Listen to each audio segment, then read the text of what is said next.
Mtu yeyote anayetafuta muujiza feki, mtu yeyote anayetafuta kupendwa labda na mtu yeyote anayetafuta kumfurahisha mwanadamu, kumchukiza mwanadamu, huyo halijui kusudi la Bwana. Mtu yeyote anayetafuta muujiza wa feki ili kwamba atakapoombea watu waamini kwamba ana nguvu, huyo bado hajajua kusudi la Mungu. Kusudi la Mungu utalipata Mathayo 28 mstari wa 18.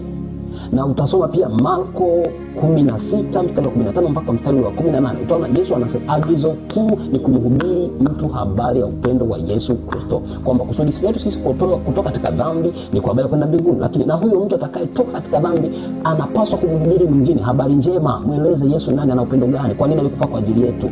Tunapaswa kumhubiri upendo wa Kristo. Haya mambo mengine ya kuombea watu ni ziada, lakini kubwa kuliko ni juu ya kuombea watu wajue kweli, wamjue Kristo wa kweli. Lakini tusifurahie kwa namna ambavyo tutatafuta nguvu, kwamba atakapoomba tu watu wadondoke. Utajikuta unatumia akili zako, unaenda kutafuta nguvu sehemu ambayo haujui.